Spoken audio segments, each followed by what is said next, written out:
In the early years of Dasra, in addition to working with NGOs, we were always on the lookout for funding. To be honest, 21 years later, we are still on that lookout. But one particular funder comes to mind in 2003 when we received an email from a technology entrepreneur living in the Bay Area who was part of the Yahoo team.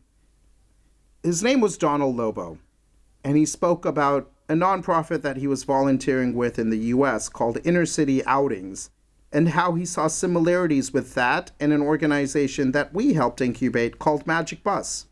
We didn't know much about him, except that he was an early Yahooer, not that we even knew what that meant. But we felt it was important to meet him. He was in San Francisco, we were nowhere close, but we ended up driving 2,000 kilometers to meet him. Lobo is the most unassuming philanthropist I've ever worked with. We caught up a few weeks ago. I was in Mumbai, he was in San Francisco. We spoke about his approach to development, the value he places on trust and sharing, his strong conviction in public goods, and how all of this is reflected in his giving. I began by asking him about his appearance in a Rolling Stones magazine article. He's perhaps the only philanthropist we've worked with who's ever been featured in that publication. But in typical Lobo style, he really didn't take the bait.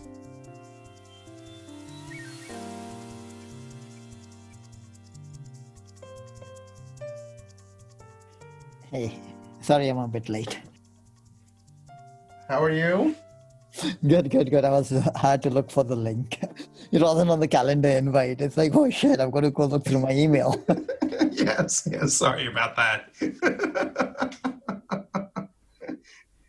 the work we make you do, Lobo. Well, thank you again. This is exciting. It's been a while, I guess, since we've spoken as well. So that's always nice to catch up. And thank you for agreeing to this. I think we've known each other for a long time. In 1995, so I'm bringing you back to 95, Lobo. I hope that's okay. August 1st, 1995, in fact. This is from Rolling Stone magazine. This is an article that you were featured on. If you can maybe take us back to that day, and that article is fantastic just because it talks about the internet and what the internet is and what it's going to do for the world. So it's really hard to kind of think about it going back. Rather than answering that very specific question, I'll just give you a bit of background on what happened in those days, right? And I think my favorite story is, forget Thanksgiving, forget Christmas. You're going to be working on both those days. Right. I remember walking down to Castro with a couple of other friends and seeing what places were open where we could get a meal during Thanksgiving of, I think of 94, either 94 or 95. And then we would go back to the office and for just 3 minutes, we would just look at each other and say like, man, our life really sucks. And at that point in time, no one knew whether we were going to make it or not make it. Right. And to a large extent, I don't think any of us really cared about it. And that's what I tell people with regard to startups or with regard, and actually even in the software industry and with nonprofits that I'm working with, right? You cannot be fixated on the end goal because to a large extent, what happens is beyond your control. But just work on the things that you control and work on the things that you can make a difference with and just go all out for it. I mean, the other thing which I remember is I would probably say like 80% of my friend circle basically thought that we were stupid and crazy for us to be doing this thing which no one thought was going to succeed. One more question on Yahoo. At least this particular article, one of the things they speak about, in addition to, of course, defining what the internet is, they talk about how, you worked all day to get these ads up. And Jerry Yang, your colleague, gives you a high five, says, thanks, man. And you say, we sold out, even though you did all of this work. Can you explain why you felt Yahoo was selling out by putting ads up onto the platform? So a lot of us at Yahoo were really, really strong proponents of free and open source software. That was really important to us, and we really wanted to support the ecosystem. So I'll just go off on another tangent. And most of your listeners probably haven't heard about it, but one of the languages that really made the web what it was in the mid 90s was this language called Perl by this amazing guy called Larry Wall. And so when Yahoo was going IPO, right, Philo and I said, we've got to pay back these people, right? We've got to give them this money. We send email to FreeBSD, that was the OS that we were using, which is like Linux, but way better. And we send mail to Perl. And they just didn't believe us, right? They just couldn't figure out why anyone would ever do something like this and why they even deserve any of it. And it took us some convincing to tell them, no, we really want to give you money. There's no strings attached. And so I think that was our ethos. That was our DNA per se, right? We knew that going down the advertising route was making a really big trade-off. We were pragmatic enough to realize that it was probably worth it. So even if I go back to 94 or 95 when that happened, I probably would still make the same statement, but I probably would still do the same thing. This was about 2002 is when we, I guess, started exchanging emails. How old were you, I guess, at that time? 34. If you can give us a little bit of your own sort of upbringing and what, I guess, motivated you and Mari to start looking at organizations to support and volunteer with at a very early age, clearly. I really don't have any answers to that as of yet, right? But to me, the big thing which I always ponder about and try to figure out, right? What are the events in someone's life that influence a person's trajectory? I think Yahoo made it a lot easier to do what I'm doing today because it basically gave me the flexibility to do whatever I wanted to do. But all this was sown way before Yahoo. So I go back to my childhood, normal, I would say, lower middle class. And as we grew up, kind of moving into the middle class. And I think after I left home, we probably are what I'd consider upper middle class in India. And obviously in India at that point in time, volunteering wasn't a big thing, giving, and we, to a large extent, we couldn't even afford to give back, right? And this is what I tell my kids all the time, right? In life, you'll always remember all the things that you said no to. And so here's one of these things that I said no to. One of my sister's friends, my sister's 2 years older to me, checked with me if I wanted to volunteer with the National Association of the Blind in Afghan Church, just down the road from where we live. It was also when I was in the 10th or the 12th, right? Just when I was kind of turning the wheel from being considered relatively stupid to kind of consider someone who might have a chance in this world. And at that point in time, I decided that my studies were more important. Till this day, I think that might have been one of the defining moments, right? Because the fact that I'm talking to you about it 40 years from that point in time, really, shows you that it's kind of deeply seated in my memory.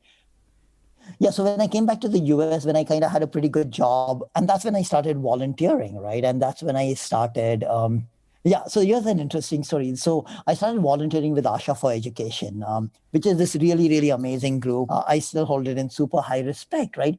They would hold these fundraisers and these galas, and we'd make a few $1,000s. And I just did the back of the envelope calculation, and I said, the amount of time we spend on this stuff, all of us could just go take a job at McDonald's and we'd make more money than we make at these galas or whatever these fundraisers were for less than half the hour. So maybe we should just stop doing this.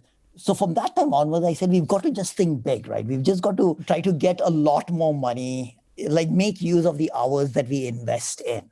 So rather than going and asking someone for $50, try to find someone who you can go ask for $10,000, right? Because it's a 200x multiple. So this was probably even pre-Yahoo days. So Yahoo was 94. So this was probably in the early 90s, right? So then we basically started working with Oracle and trying to convince them to give us some money. And we got them to give us a 10K check, which was way more than we ever made before.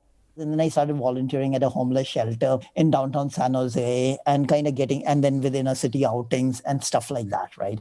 So that kind of started kicking into gear and started seeing the larger problem, but at a very microscopic level, right? It wasn't really at a much larger scale than that. It was hey, let's just do something. Let's help people. Let's figure out where the universe is at.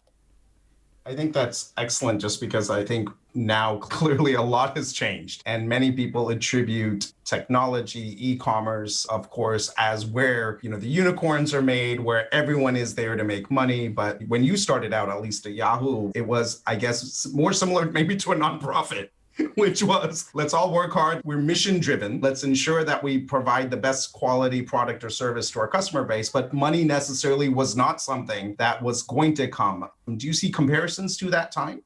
The nonprofit sector in India today reminds me so much of the startup sector in Silicon Valley 20 years ago. But I think the quality and the depth and the vision and the passion of many of the founders that I meet, to me, that's super, super exciting. The fact that there are so many dedicated folks, especially in the younger generation, who are just giving it their all. And many of them don't know whether they'll succeed or fail. And some of them that we've supported have failed. And it's not a big deal, right? If you expect success with everyone, then you shouldn't be in any game at all. There is always going to be failure, and we've always got to support the people who are just going to give it their best shot. So to a large extent, a large part, at least in my opinion, right, a large part of your destiny is beyond your control. But you shouldn't really fret too much about it, right? It's like, to hell with it. I mean, that ship is going to go the way that's going to go, but let me do the best job with what I can control. And the reason I think this is important, comparing the tech sort of entrepreneurial drive and spirit to the NGO sector today, I think many organizations, clearly it's not advertising, but many organizations, I think, go through this, should we scale or not scale? And many times that scaling does entail getting funds from a larger group of funders who then dictate the kind of program you offer or certain areas you go to or you don't go to. There's sort of this dilemma. How do you help organizations and leaders grapple with that? So to a large extent, right, and as a funder, I'll also criticize I'll put myself in the same boat, right?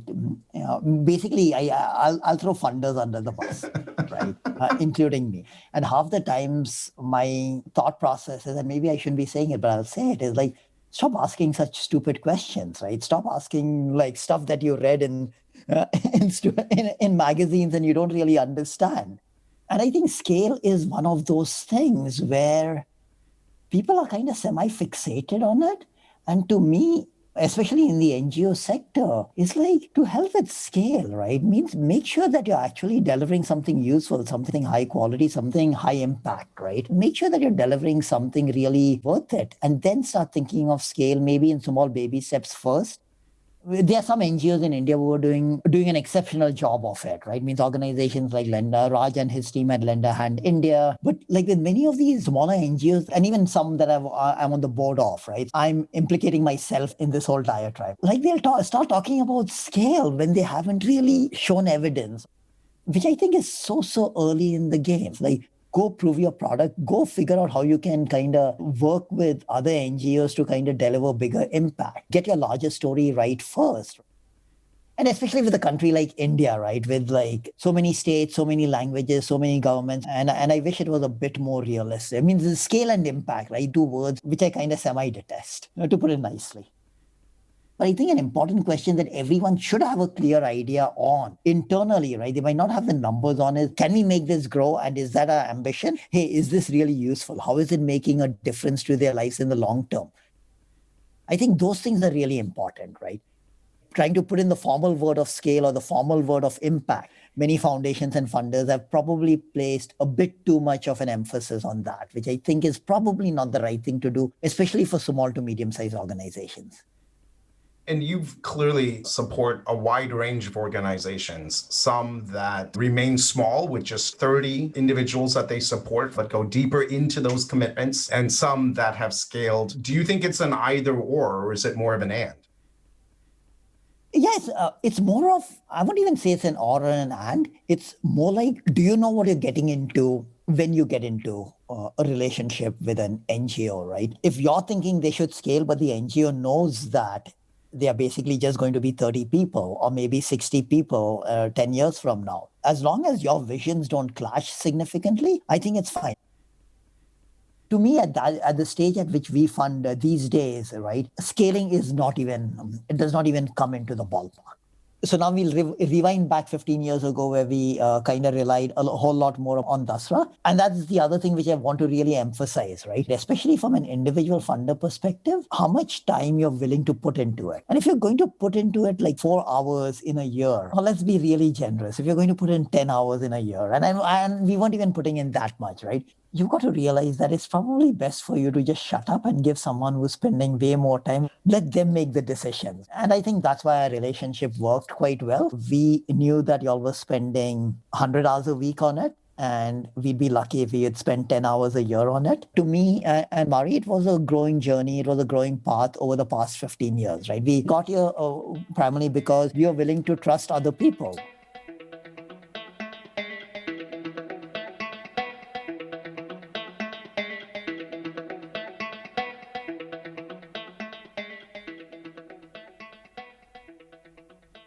At this point in our conversation, Lobo began to talk about the Sharanam Center as a contrast to the conventional idea of scale. Sharanam is a home for around 30 girls based in Dharavi, Mumbai. Lobo and I have both worked with Sharanam closely for over 2 decades, and I'll be speaking to Karen and Sharda from the Sharanam Center in another episode. Lobo also speaks about Magic Bus and its founder, Matthew Spacey. Magic Bus is an NGO that has reached over 1 million adolescents and young adults across India. I think the 2 examples that, early on when we started working with you, the Sharanam Center and then Magic Bus. One is looked at as an organization that's been very, very successful in scaling, and the other one has been looked at as an organization that's been very successful at staying with the same group long term. But I think if you can explain, both of these groups, and I guess, again, why you decided to support both of them, I guess around the same time. So Sharanam is a home for girls. They can cater to up to approximately 30 girls. They've been in business for around 15 years. So approximately 60 girls have gone through. And I think they're doing an amazing job. They can do better. They can do worse. Like, will it ever scale? No. Do we want it to scale? Is it a goal for us that it should scale? No, definitely not. Because what they are doing is incredibly powerful, is incredibly useful. The people that we have out there, it's just amazing that these 3 people like Sharda, Nirmal, and Karen have been around for like 10 plus years. Without that dedicated commitment, Sharanam wouldn't be where it is today. And especially with regard to children and stuff like that, right? I always think about my own family. Like, I have a tough enough time raising 2 kids. And so is it really realistic for us to expect organizations to really support like 10,000, 100,000, 1 million kids and really do a great job of it? I mean, if some organizations can do it, all power to them, right? And at that point in time, Magic Bus was also just basically an idea in Matthew's head. It was like Matthew really knew what he wanted to do. Luckily for Matthew, it was also something that we were interested in at that point in time, right? And I still think we are interested in it today, right? Like exposing kids to stuff that they've never done before, whether it's the outdoors, whether it's a restaurant, whether it's a movie theater, or even getting on a train, right? It varies in India versus the US, but it's exactly the same. Like when we were doing stuff in the Bay Area with kids, there were kids in East Palo Alto who hadn't seen the bay and the ocean, which is like 20 minutes away or like an hour away. And there are lots and lots of kids in India like that, right, who haven't seen things in their own neighborhood. At that point in time, was our expectation that Matthew was going to scale 1 million X? Right? It means no. It means was that our impetus or the thing? It means to me at that point in time, and even today, right? So I think in that sense, I don't think our philosophy has changed a whole lot. I don't think we were investing in Magic Bus. I think we were investing more in Matthew. And with regard to Sharanam, I think we were investing more in, at that point in time, it was more in you with regard to what you were trying to do with Sharanam, because only later on we kind of met Sharda and Nirmal. And that's why I think investing in people and investing in their vision and knowing that, hey, in a good year, half of them are going to succeed and the other half are going to fail. And in the long term, maybe you'll only have a 10 to 20% success rate. But if you look at it from a VC industry perspective, etc., that's an amazingly mind-blowing success rate. And even those failures, right? Those people have learned a lot from their failures, and they've probably gone back and made a lot more, have gone back to bigger successes over time. Sort of the late 90s, early 2000s, we saw many sort of US-based tech entrepreneurs setting up their own foundations. And going back to sort of your earlier point about impact and scale, there's mixed reviews, I guess, 15, 20 years later on the benefits or pros of focusing on impact and scale, as well as the cons. You really don't like those 2 words, but some of this, I guess, is fueled by, individuals from the tech space in Silicon Valley who've amassed great deals of wealth. What do you think are sort of the pros as well as the cons? Because I think one of the points of this particular conversation, in no cost extension is about talking about the cons as well. Because I think many times we sort of brush over as a sector as well as a society but we're doing good anyways. And by all means, criticizing doesn't mean we're not doing good, but there may be ways of us doing it better. Yeah. So we'll come back to the last statement, right? The minute someone says, I'm doing good anyways, it's like you should show him the door and you should walk out, right? Right, because I think we as a world, we as a civilization have gone beyond the we are doing good anyways. Right? You've got to be a lot more concrete on what good are you doing and why, and how is it actually making an impact. And it doesn't make any difference whether it's with one person or 10 people or with 100 people or with a million people, right? So that's why the impact, I think impact is important. But the problem that I have with the foundation world or many of the funders is like measurable impact, I think, is a really lot harder. Like measurable scientific impact is like a ball game all by itself. Some larger organizations should start thinking about it, but every organization, whether you're serving one individual or whether you're serving a million folks, should be thinking about impact. And sometimes making a difference is quite a hard statement to quantify. So it could be your inner belief that, hey, in the long term, this will make a difference. And I think that's good enough also. So I'm not saying you've got to quantify everything, but you've got to have this conviction that in the short, medium, or long term, this is going to make a significant difference, right? And if all your stuff is like, oh, in the long term, 20 years from now, this is going to be amazingly awesome, it's really hard to invest in someone like that. My next question would be like, great, like, while we can't wait for 20 years, like, what are the small steps between now and 20 years that you can kind of show that you're making a difference, or that you're actually improving lives or whatever, right? Your intervention is doing something. So I think that is super, super important. And if someone cannot give you a good story on that, that I would say is a big warning flag. So whenever I talk to new funders, or whenever you put me in touch with people, or whenever I talk to other folks who are thinking of it, right? My first thing to them is always the more time you can go spend on the ground, all right? Assuming you really want to play an active role. So now obviously we come back to our earlier conversation of active and passive, right? And I bitched about this to you also, right? And this even comes to the consulting companies like the Dasras and the Sattwas, right? Going and spending time in the field is super, super important, primarily to get that first-hand knowledge. Not that you're going to understand the program a lot better, but you're going to build a lot more empathy. You're going to kind of sympathize. You're going to kind of start looking at it more from the viewpoint of the NGO rather than the viewpoint of a third-party person. Just another story, right? The other day I was giving a recommendation for shelter to one of the funding organizations. And it's like, while I do appreciate the young generation, and I think they're amazingly awesome, especially many of them who are starting it, it's like we are allowing these people who have no idea what life on the field is, who have no idea what the impact is, to even think about making decisions. This is so wrong on so many levels. But while we can laugh about it, right, at some level, it's also incredibly sad that such things happen, right?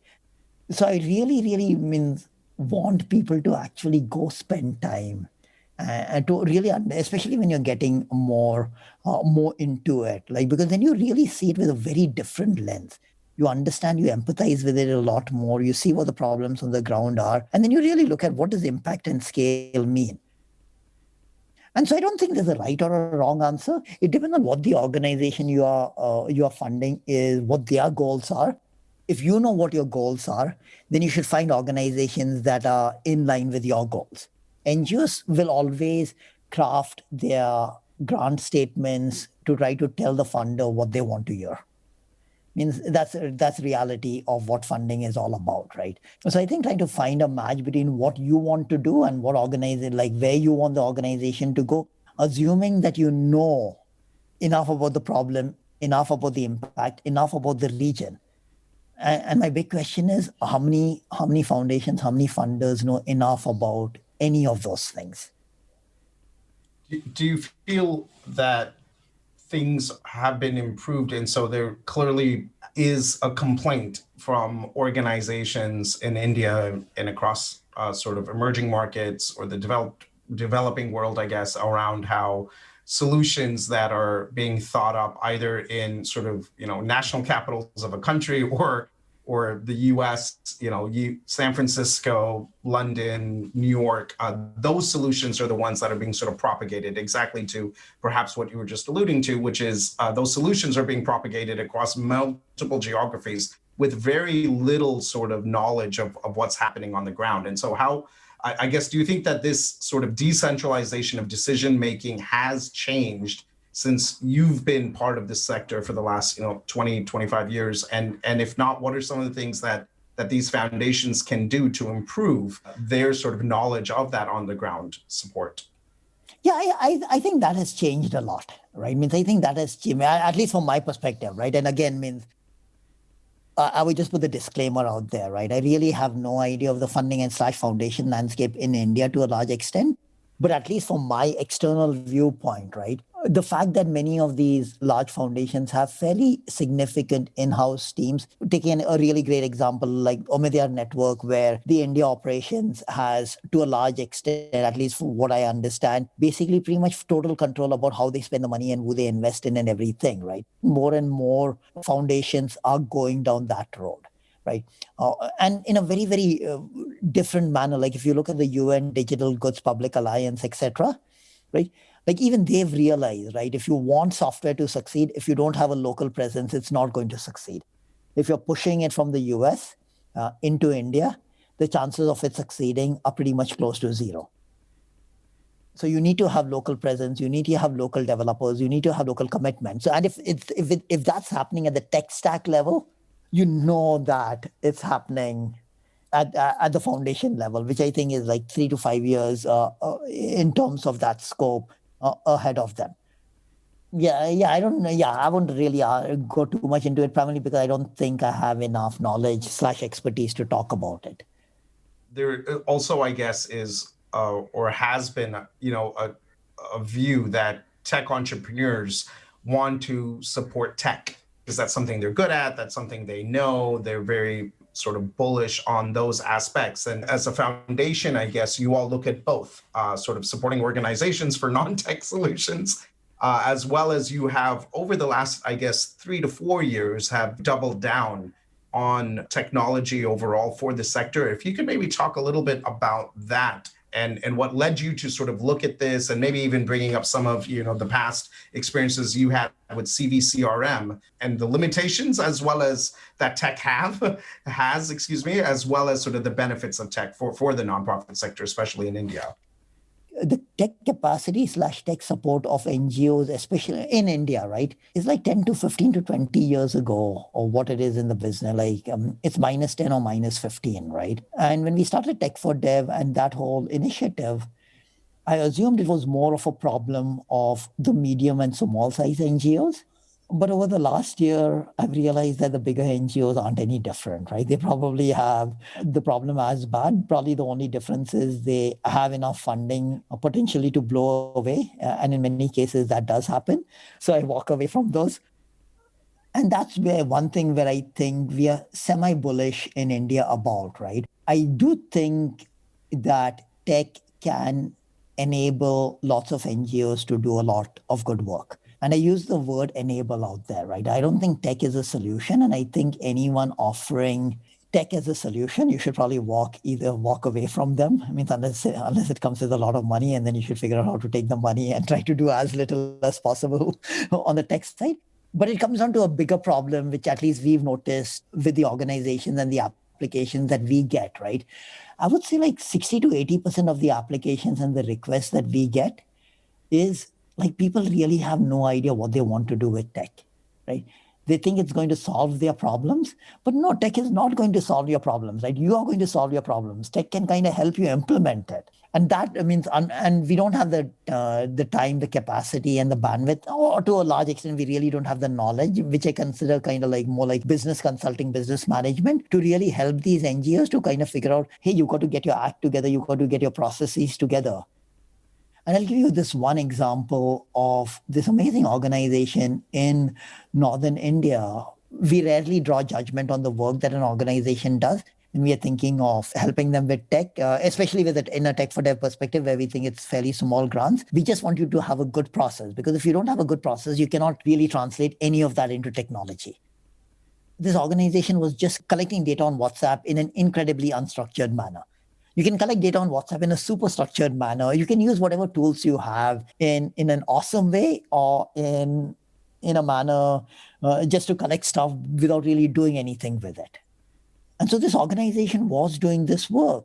And we told them, like, hey, we can set you up with Google Forms and this really simple system that will just kind of give you a better idea of what data you're collecting, what's important, and how you can use it. This organization was hell-bent on having an app. And they thought that an app was going to solve their problems, right? Even though none of the people on their field had ever basically had any idea of how to submit any data, right? So they thought the app was going to fix all their data problems. An app is not going to fix your data problems, right? You've got to have a process and fix your data problems there. And an app is going to enable making collecting data a lot easier. And we tried to convince this NGO, right? But we just couldn't convince them. And we just walked away. We had to walk away from the project. But people, for example, that are listening will still, like you rightfully said, consider tech as an admin expense. One of the reasons they do so is because they're not able to link the utilization of technology, in this case, to impact on the ground. So that's what I would tell a tech funder, right? Like, just don't rely that technology is going to solve the problem, because many of these organizations aren't really ready to imbibe technology. And if you're going to support them, it's going to be over the long term. But I'll also flip the equation on the other side. And I always tell NGOs, right, if you don't ask your funders for tech money, if you always put tech as an overhead, everyone will treat it as an overhead. If you always put it as an admin expense, it is an admin expense. If you don't integrate it with your proposal, it will never be part of the budget that they give you. So I would say that the blame is on both sides with regard to funding and everything. But I do think it's important and especially for the NGOs, which are slightly like the 5 years plus organizations, to kind of start thinking and investing a lot more in tech. Because we see some amazing, especially in community health, and means we can talk of the IHMP example and the work that Dr. Ashok and his group are doing, right? It's mind-blowing work, right? It's the work and the data that they collect is good enough that they get published in some of the most prestigious journals around India and the world. But till 2 or 3 years ago, they were collecting it in registers and paper and pencil. It took me personally like 2+ years for Dr. Ashok to convince Dr. Ashok to give digital surveys a try. What work does IHMP do? So IHMP basically does community health specifically with adolescent girls and women in rural Maharashtra. So everything from anemia to menstruation to adolescent mental health. And they've been doing this work for like 30, 40+ years, right? But all of them run an amazing job using registers. All right. And the fact of the matter was, even though IHMP was doing a really good job, by the time the register was filled till it came to the head office and collated and data analyzed, it was a 3-month cycle. Today, it's basically a 3-hour cycle. But the tech wasn't the hard part of it, right? The hard part of it was convincing them. And in this case, they had really good processes, all right? So like implementing the tech was actually the easy part of the whole equation.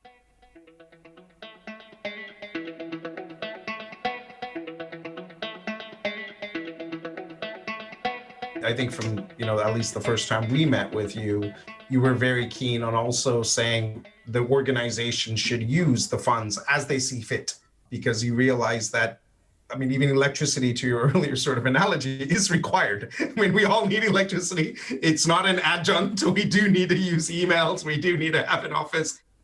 But many funders, again, do not see that as valuable or something they want to sort of support. What convinced you and Mari, I guess, early on that this is an area that also required support, and sort of differentiating between this line item or that line item may not have been the best use of either your time or the organization's time? I think the minute you work with a nonprofit, or the minute you actually volunteer within a nonprofit in a significant manner, you immediately run into the world's restricted versus unrestricted funding problem, right? Again, like if you look at it from a business perspective, right? When you invest in a company, like whether you're investing in shares or whether you're investing in a VC fund and everything, when you give a company money or when you're investing in a company, Like, you don't specify how the company is going to spend that money. Right? That topic does not even come to, like, maybe the board might kind of talk about it, but from a funder and investor perspective, none of that appears in any of the contracts you sign or in any of the various financial documents you sign. So it's really strange that with nonprofits, that we are willing to make such statements like, oh, you can use it only for A, B, and C. And then you build this whole ecosystem of how do we circumvent getting around A, B, and C because we have this funding. Like, it's a stupid game that everyone plays, right? But I think that game, for lack of a better word, I always thought that was a stupid thing to do. There are a couple of cases where it does make sense, like where you want to give to one specific program, like if an organization has got lots of programs and everything, and we would do this also, right? Like when we are funding inner city outings, the Sierra Club is this massive, massive nonprofit, right? It's got a gazillion programs. And we just wanted to make sure that this is the money that we give the Sierra Club goes to inner city outings, because that was where we were giving the money to. Yes, I think there are some cases where restricted versus unrestricted funding makes sense, but far and away, it does not make sense. And when you say a certain way, again, it's not that they're going off their mission, they're not embezzling, because I think there's a trust deficit that for whatever reason occurs, and there's a greater trust being put with millions of dollars being invested in for-profit companies versus hundreds of thousands that are being donated to charity.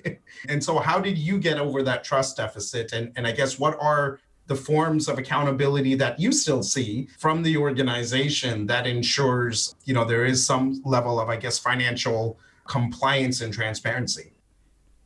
So I think a bigger question to answer is, why is there a trust deficit between an individual and an organization, right? Or the sector, right? And most of them, I would say, like, all of them have just potentially read articles, or like they really cannot substantiate, or they really cannot justify that. So I think entering into any relationship with a deficit without having any basis for that, you've got to probably try to stop that as soon as possible, because then it's really hard to convey, because then you're trying to prove something which is self-evident in my perspective, right? I mean, in the past 15, 20 years, we've probably funded like maybe say 50 to 100 organizations, right? I mean, my biggest problem with the money that we've given to organizations has always been like, spend it, right? I mean, spend it on yourselves, like make sure you take care of yourselves kind of deal, right? Don't worry about the small details. We trust you to do the right thing. So I think it's important to begin the relationship with a sense of trust. And if you're not comfortable with that, like take some time to build that relationship. But ultimately, you're investing in people. You're not really investing in an organization per se, but you're investing in that person, and you've got to have a really good, trusted relationship. And I've asked these questions, right, quite a few times. And to me, that's not even in my top 10 questions. Or no, means actually it's not even in my top 100 questions, right? My worry is more about, are they going to be like a bit too smart with every single penny or every single paise, rather than be a bit more liberal and not like just do the right thing and trust themselves to do the right thing, and not necessarily feel that they have to account for every single rupee to me or to anyone else, right? So that itself is perhaps even the power imbalance, right? Of again, certain givers sort of assuming again that there's distrust and operating on that even after they fund, perhaps, which is again horrible. And why should have they funded in the first place if they didn't have that trust? Yeah. Number one, explain to yourself and clarify internally within yourself as to why you have that trust issue. That's a problem more for you than for the NGO.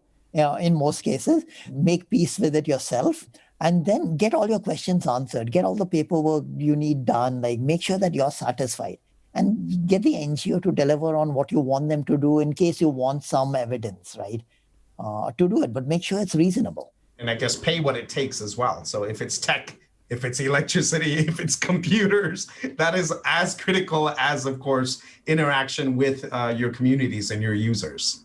And hopefully that means hopefully none of those are an issue because you've given them unrestricted funding and you're not trying to Yeah, so we've hopefully sorted that out early on, right?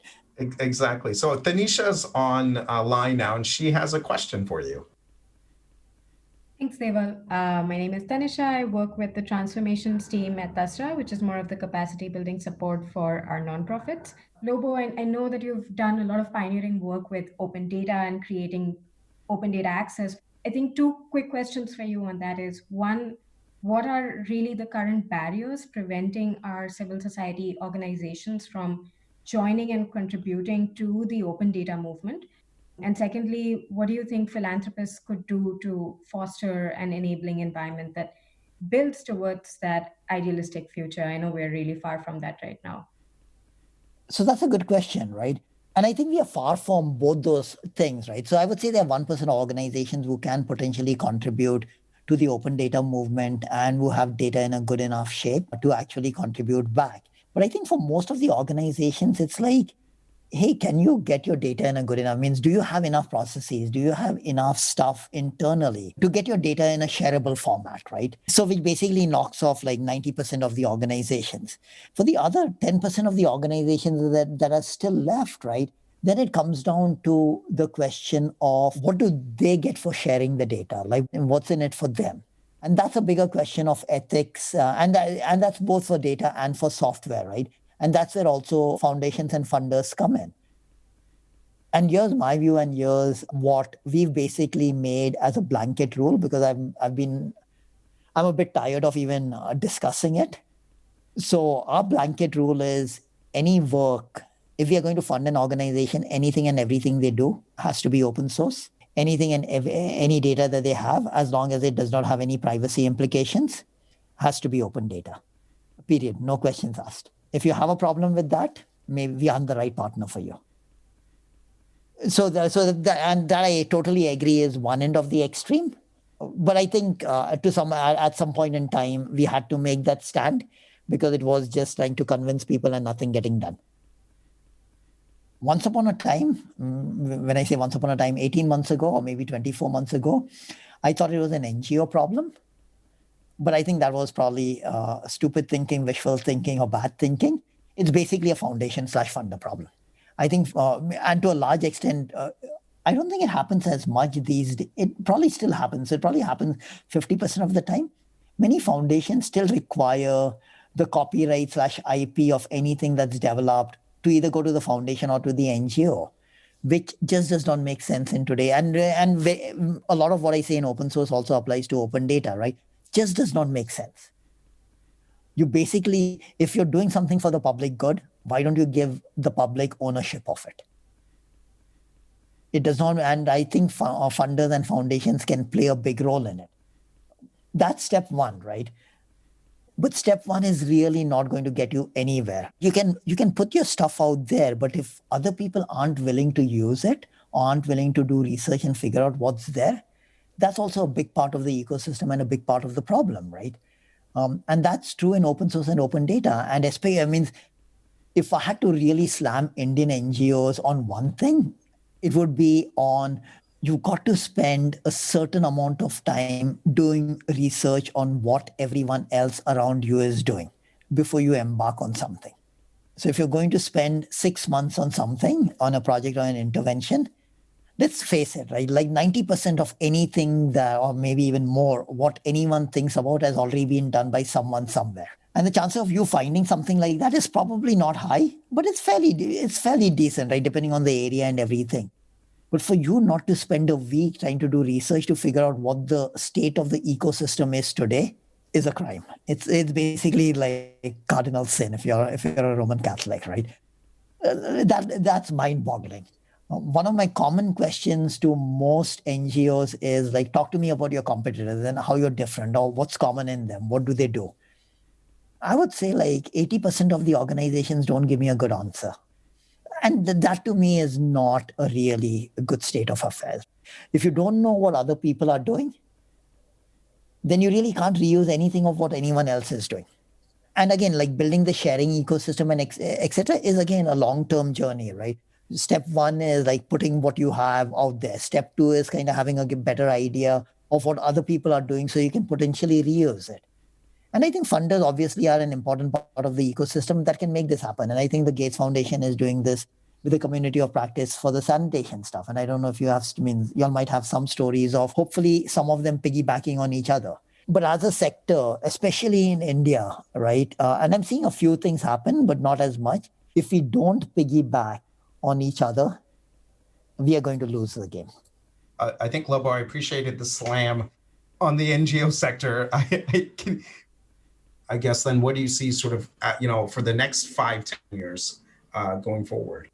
So I would strongly encourage everyone to also start considering to giving to small and medium-sized, it means the smaller organizations, right?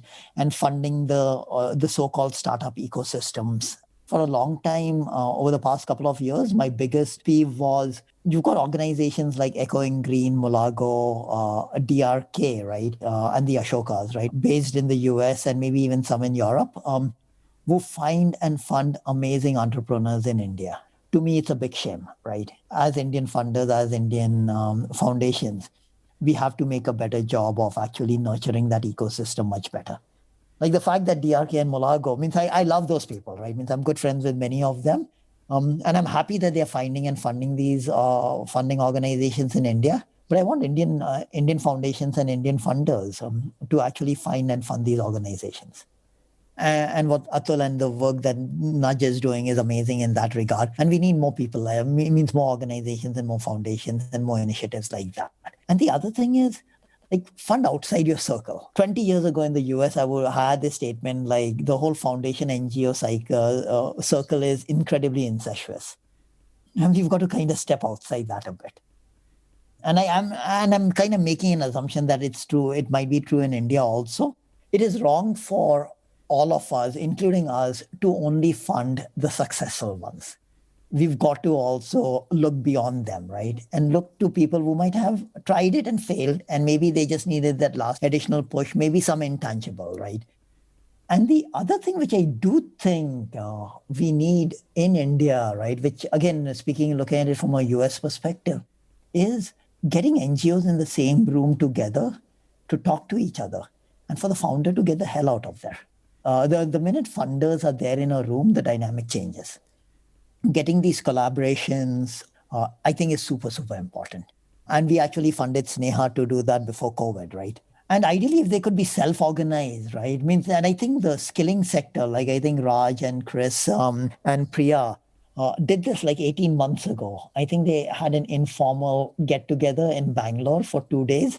Like, I think when either Chris or Raj told me that, right, it was music to my ears, right? It was like, that's what you want people to do. I mean, while you've been mostly focused, I guess, on India for this time period, do you have any comparisons with the Indian or US nonprofit sector from your exposure or vantage point? And I think it's night and day. I think, like, say 10 years ago, India from an NGO perspective was maybe like minus 20 years behind the US. Today, it's probably like minus 5 years, but it's going to catch up and exceed the US from a vibrancy, from an energy perspective. And again, drawing that comparison, just like the DRKs and the Mulagos, right? We need ACLUs in India. We need when I say, I don't even mean a branch of the ACLU, right? We need the Electronic Frontier Foundation, like Internet Freedom Foundation or the Software Freedom Law Center. We need all these organizations to build a resilient ecosystem. So coming back to your previous question, right? That's where I think funders and foundations should also start paying attention to, right? Like funding beyond the big three, right? I'm not saying don't fund the big three, but like save some percentage of your money to fund all these other ecosystems, which are also super important and which are probably even more important. No, of course. And anything else you want to leave our listeners with, Lobo? At least from my perspective, like, it's the greatest industry to be involved with, especially in this day and age, especially in India, right? But the vibrancy and the impact that we can have at scale, right? And I think the way the trajectory of where India is going and where the nonprofit sector and the social sector in India is going, if we get a lot more people in it, if we get even more people in it, it is mind-blowing. The problems are immense, but a lot of the solutions are known. It's a matter of implementation, getting the work done, and coming up with even more creative ways and even better ways of the way we we've done things so far. Great. Thank you so much, Lobo. We really appreciate your time and your insights, and more importantly, I think the exposure and impact you've created over the last few decades. Thank you, Lobo. No worries. Cool. Great. Okay. Bye. Bye. Give my regards to the family. Yeah, cool. I'm going to jump on another call now. Yeah, I know. Bye.